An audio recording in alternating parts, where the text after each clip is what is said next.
Selamat sore pemirsa, Berita Nusantara kembali menyapa Anda pada hari ini. Sejumlah berita aktual akan kami sajikan untuk Anda. Bersama saya Haifatunisa, inilah Berita Nusantara selengkapnya.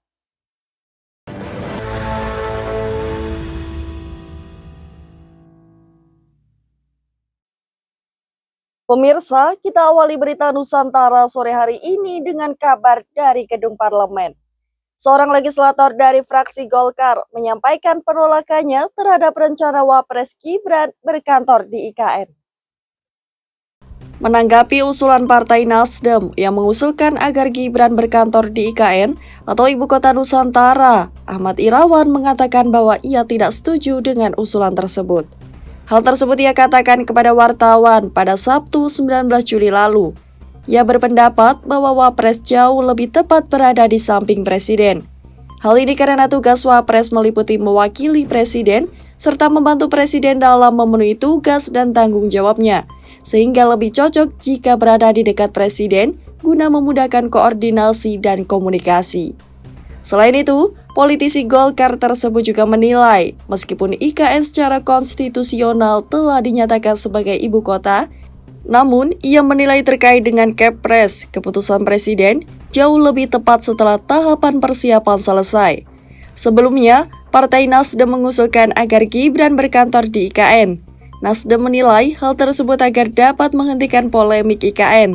Selain itu, Nasdem juga memiliki usulan lainnya, yakni pemerintah menerbitkan Kepres tentang IKN, sehingga Wapres beserta kementerian bisa berkantor di sana. Java TV melaporkan. Masih tentang Wakil Presiden Gibran Rakabuming Raka. Kali ini ia melakukan peninjauan ke Sekolah Rakyat Sentra Terpadu Profesor Dr. Suharso di Surakarta, Jawa Tengah. Dalam kunjungan tersebut, Wapres menegaskan komitmen pemerintah dalam menyediakan pendidikan gratis dan berkualitas bagi semua lapisan masyarakat. Sekolah rakyat yang beroperasi sejak tanggal 14 Juli 2025 ini menjadi simbol komitmen pemerintah untuk memeratakan akses pendidikan di Indonesia. Dalam peninjauan pada tanggal 18 Juli 2025, Wapres Gibran didampingi oleh Wamen BUMN Aminuddin Ma'ruf, Wali Kota Surakarta Respati Ahmad Ardianto, dan Kepala Sekolah Septina Sintasari. Mereka meninjau ruang belajar, asrama, dan fasilitas penunjang lainnya. Ya, jadi kita tadi diberikan pesan menitipkan anak-anak untuk difasilitasi dengan baik dan ngecek fasilitas, jaga keamanannya, dan menyapa guru-guru terkait menu-menu makanan. Dan kami pun menyampaikan update beberapa perhatian dari kemarin ada kunjungan dari Pak Gubernur, lalu ada dari kunjungan dari Komisi 9, dan kami mengawasi betul. Dan saya melaporkan dukungan pemerintah kota untuk program sekolah rakyat terkait 3 bulan sekali untuk mereka bisa olahraga di luar, nonton bioskop gratis, nonton konser gratis untuk mereka-mereka yang ada di sekolah rakyat. Dalam kunjungannya, Wapres juga berinteraksi langsung dengan siswa yang sedang mengikuti masa pengenalan lingkungan sekolah atau MPLS. Ada satu pesan dari Mas Wapres tadi menitipkan anak-anak kepada saya, yang penting anak kerasan dulu. Jadi mereka senang di sini, nggak minta pulang dulu. Karena ini baru awal ya, baru di masa pengenalan lingkungan sekolah. Biasa istilahnya mbok-mbokan atau kangen dengan rumah. Yang penting kerasan dulu, kalau sudah kerasan mereka mau belajar, mereka senang dengan pembelajaran. Seperti itu, pesan-pesan khususnya seperti itu. Oktaviani, salah satu siswi penghuni asrama, mengaku semula merasa rindu rumah. Namun kini telah beradaptasi dengan lingkungan sekolah yang ramah. Wapres menegaskan bahwa sekolah rakyat akan terus dikembangkan di berbagai daerah demi mewujudkan pemerataan pendidikan dan pembentukan generasi berkualitas. Java TV melaporkan. Duka mendalam datang dari Timur Tengah. Kerajaan Arab Saudi berkelabung kabar sedih atas wafatnya Pangeran Al-Walid yang dikenal sebagai Sleeping Prince. Setelah lebih dari 20 tahun dalam kondisi koma, Pangeran Al-Walid menghembuskan napas terakhirnya di sebuah fasilitas medis khusus. Sabtu 19 Juli 2025, Pangeran Al-Walid bin Khalid bin Talal tutup usia pada usia 35 tahun. Setelah berjuang dalam kondisi koma sejak kecelakaan lalu lintas pada tahun 2005 saat dirinya bersekolah militer di London. Kondisi koma yang bertahan lebih dari 2 dekade ini membawa namanya dikenal sebagai Sleeping Prince.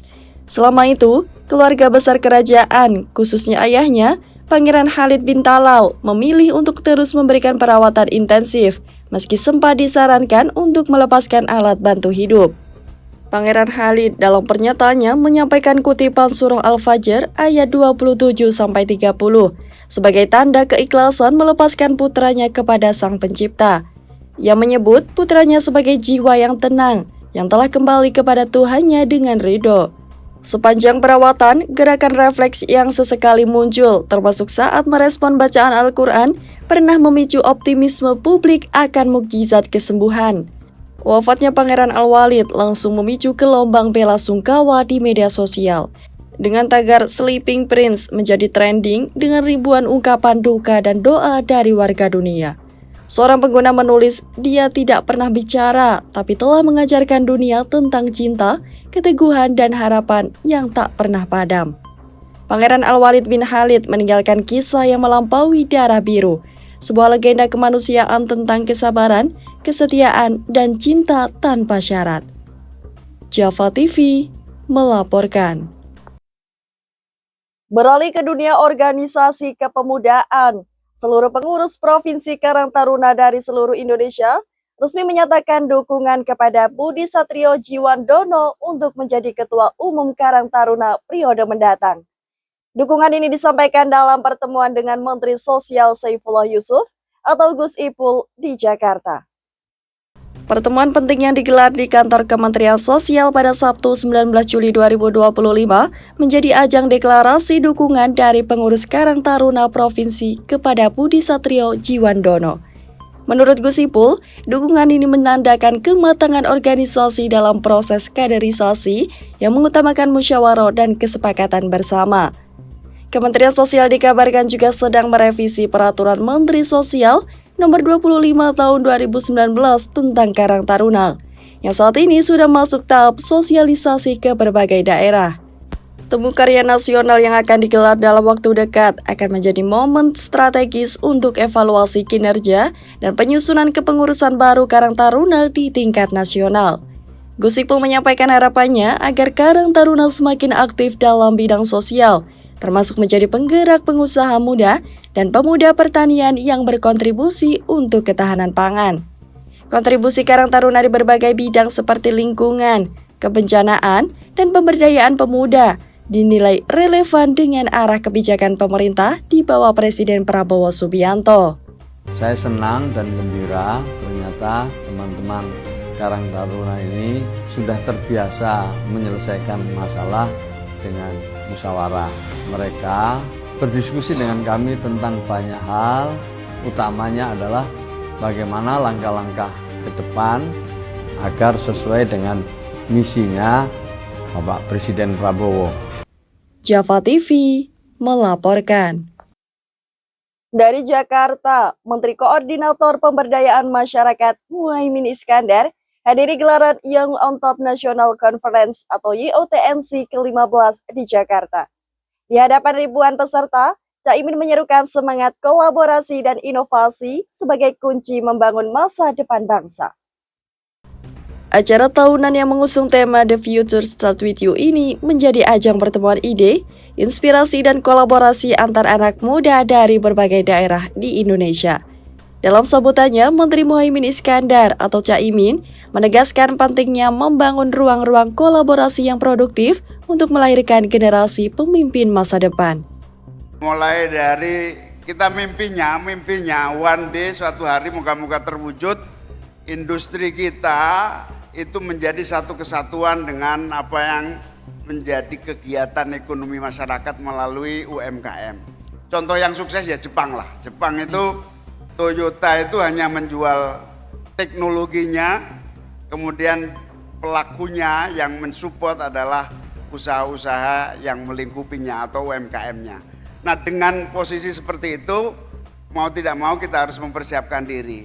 Kami, saya dan teman-teman, Pak Leon, terutama Pak Billy ini sudah sepakat, ayo bareng-bareng bukan hanya bikin di Jakarta, bikin di semua daerah untuk mendorong anak-anak muda supaya tumbuh menjadi potensi entrepreneur yang sukses di hari-hari yang akan datang.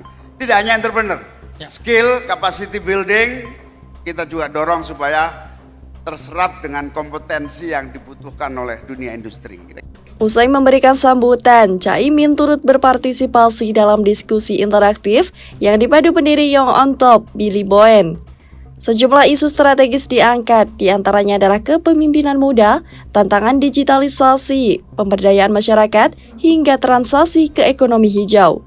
Acara YOTNC ke-15 ini juga dihadiri berbagai tokoh nasional dan pemimpin muda yang menginspirasi. Konferensi kali ini memperluas fokus pada isu kepemimpinan inklusif, keberlanjutan, dan transformasi sosial yang dipandu oleh kaum muda sendiri. Java TV melaporkan. Pemirsa, kita menuju Vietnam. Tragedi menyelimuti wilayah Teluk Halong di Vietnam setelah sebuah kapal wisata terbalik akibat badai mendadak. Sedikitnya 34 orang dilaporkan meninggal dunia dan 8 penumpang masih dalam pencarian. Insiden naiknya korban jiwa terjadi saat kapal wisata yang mengangkut 53 orang, termasuk puluhan anak-anak dari Hanoi, dihantam badai di perairan Teluk Halong pada Sabtu 19 Juli 2025 sore waktu setempat. Langit mendadak gelap, hujan es, petir, dan angin kencang membuat kapal terbalik hanya dalam hitungan menit. Otoritas Vietnam mengonfirmasi sebanyak 11 orang selamat berhasil dievakuasi oleh tim penjaga perbatasan, sementara 34 jenazah ditemukan hingga Sabtu malam. Seorang anak laki-laki berusia 10 tahun menjadi salah satu korban selamat yang menceritakan detik-detik menegangkan saat menyelamatkan diri, dengan berenang melalui celah dan berteriak meminta tolong. Perdana Menteri Vietnam, Pham Minh Chinh, menyampaikan bela sungkawa dan meminta operasi penyelamatan dipercepat. Ia juga menegaskan akan melakukan penyelidikan menyeluruh atas penyebab tragedi.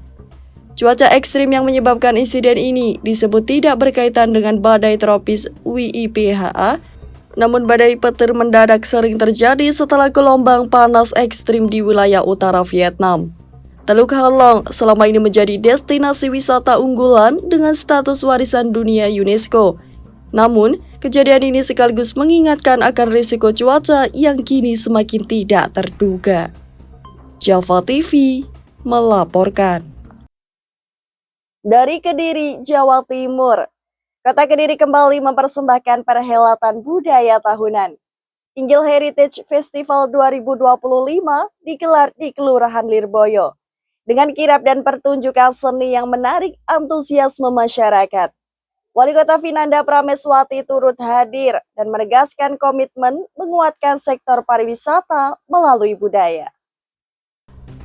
Suasana meriah mewarnai Kelurahan Lirboyo, Kota Kediri, saat ratusan warga memadati jalan untuk menyaksikan kirab budaya Inggil Heritage Festival 2025 pada Sabtu 19 Juli 2025.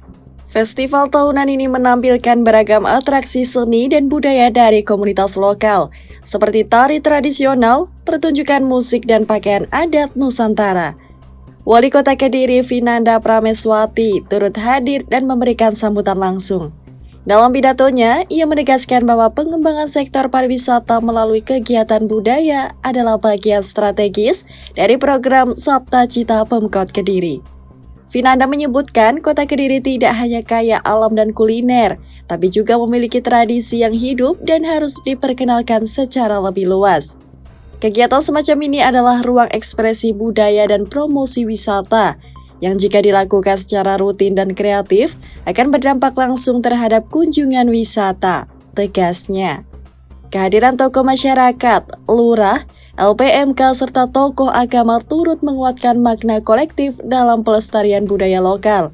Antusiasme masyarakat yang tinggi menjadi bukti bahwa event semacam ini memiliki tempat di hati publik, sekaligus menjadi modal penting dalam pengembangan kota berbasis warisan budaya. Java TV melaporkan. Pemilihan Raya Nasional Partai Solidaritas Indonesia telah usai. Kaisang Pangarep kembali terpilih sebagai Ketua Umum Partai Solidaritas Indonesia untuk periode 2025 hingga 2030. Kemenangan ini diperoleh melalui pemilihan raya atau pemilihan nasional yang digelar secara digital melalui sistem e-voting. Dalam Kongres Nasional yang digelar di Solo, Sabtu 19 Juli, Kaisang dideklarasikan sebagai pemenang setelah mengalahkan dua kandidat lainnya, yaitu Ronald Ariston Sinaga dan Agus Mulyono Herlambang. Kita sudah menyaksikan hasil akhir dari pemilihan raya PSI. Selamat kepada pemenang, Mas Kaisang Pangarep.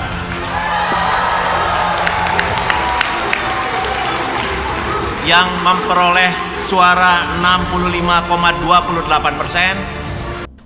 Sebanyak 157.000 lebih anggota terdaftar menggunakan hak pilihnya secara langsung dalam pemilihan yang dibuka sejak 12 Juli dan ditutup pada 18 Juli pukul 23.59 waktu Indonesia Barat.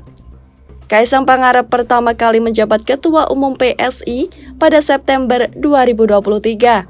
Hanya 2 hari setelah dirinya resmi bergabung sebagai kader. Penunjukan itu saat itu menggantikan Giring Ganesa yang mundur dari posisi puncak. Partai menyatakan sosok Kaisang dipandang mampu menjangkau milenial dan Gen Z, serta mendorong modernisasi politik berbasis teknologi yang lebih transparan dan inklusif. Java TV melaporkan. Masih terkait terpilihnya Kaisang Pangarep sebagai Ketum PSI. Kali ini kita menuju Tulungagung, di mana Dewan Pimpinan Daerah Partai Solidaritas Indonesia menggelar acara syukuran atas terpilihnya Kaisang Pangarep sebagai Ketua Umum PSI periode 2025. Acara syukuran tersebut berlangsung di kantor DPD PSI Tulungagung, Jalan Kiai Haji Wahid Hashim, nomor 93, RT 3, RW 1, Kelurahan Kauman, Kecamatan Tulungagung pada Sabtu 19 Juli 2025.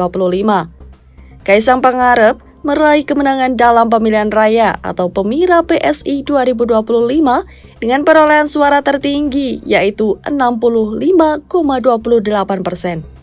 Ia mengalahkan Ronald Ariston Sinaga atau Bro Ron yang meraih 22,23% suara, serta Agus Mulyono Herlambang yang hanya meraih 12,49 suara. Wakil Ketua DPD PSI Tulungagung, Haji Di, menyampaikan bahwa acara syukuran ini merupakan wujud rasa syukur sekaligus semangat baru bagi seluruh kader PSI di daerah. Alhamdulillah, hari ini kita bersyukur atas terpilihnya Mas Kaisang sebagai Ketua Umum PSI. Beliau mendapat suara terbanyak dalam Pemira, dan ini menjadi semangat baru untuk konsolidasi partai, khususnya di Tulungagung, ujarnya.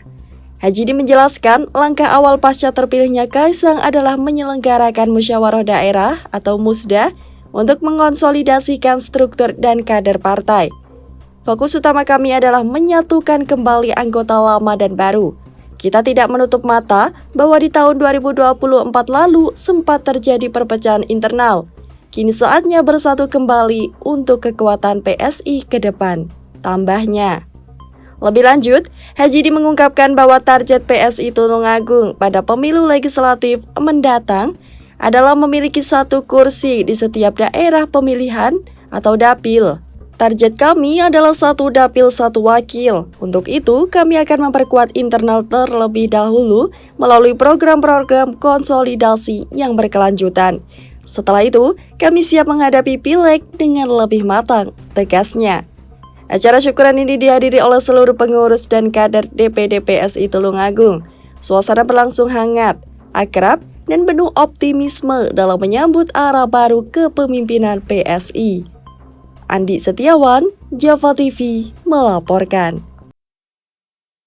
Dari dunia olahraga, gemuruh Persikmania menggaung di Stadion Brawijaya. Persik Kediri menunjukkan tajinya di hadapan publik sendiri dengan menaklukkan tim bintang Asia Warriors 2-0. Laga persahabatan yang digelar di Stadion Brawijaya itu disaksikan ribuan Persikmania yang membuat atmosfer stadion semakin membara. Kehadiran legenda-legenda Asia menambah gengsi pertandingan yang juga dihadiri langsung Wali Kota Kediri, Vinanda Prameswati. Stadion Brawijaya kembali bergemuruh saat Persik Kediri menjamu tim bintang Asia Warriors dalam laga persahabatan yang digelar sore ini. Ribuan Persikmania memadati Tribun Ungu memberikan dukungan penuh bagi tim kebanggaannya. Pertandingan berakhir dengan skor 2-0 untuk kemenangan Persik Kediri. Laga ini berlangsung menarik dan penuh semangat. Terlebih karena kehadiran sejumlah legenda sepak bola Asia yang memperkuat tim lawan. Nama-nama besar seperti Keisuke Honda, Daisuke Nasato, Rohit Chan hingga Arthur Daniel Irawan turut tampil di lapangan. Head coach Persik Kediri menyebut pertandingan ini sebagai ujian penting sekaligus pengalaman berharga bagi timnya. Banyak aspek yang perlu dipikirkan. Saya tidak bisa katakan semua bagian aspek sempurna. Setiap hari kami memiliki jadwal latihan yang berlainan, ujarnya. Pelatih asal Malaysia itu juga menekankan pentingnya kesamaan visi antara pelatih dan pemain. Kesamaan visi adalah kunci utama. Selain strategi, kami juga fokus meningkatkan kemampuan bermain para pemain. Tambahnya, Wali Kota Kediri Vinanda Prameswati turut hadir menyaksikan laga dan memberikan apresiasi atas semangat juang Macan Putih. Ia juga menyampaikan bahwa Persik Kediri siap mengarungi Liga 1 musim ini. Stadion Brawijaya sudah kami renovasi untuk mendukung Persik tampil maksimal. Saya berharap para supporter turut menjaga dan merawat stadion kebanggaan kita ini bersama-sama, ungkap Vinanda. Ke depan saya mohon dukungannya, saya mohon doanya.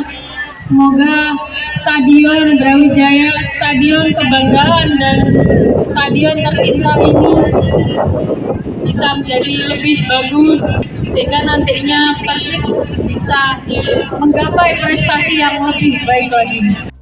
Kemenangan 2-0 atas Asia Warriors menjadi modal positif Persik Kediri menjelang kompetisi resmi. Dukungan penuh dari para Persikmania pun menjadi bukti bahwa semangat sepak bola di kota Kediri tak pernah padam. Ahmad Ion, Java TV, melaporkan. Baik pemirsa, informasi tadi sekaligus menjadi penutup perjumpaan kita hari ini. Saya Haifatunisa dan segenap tim redaksi yang bertugas pamit undur diri. Selamat sore, salam berita Nusantara.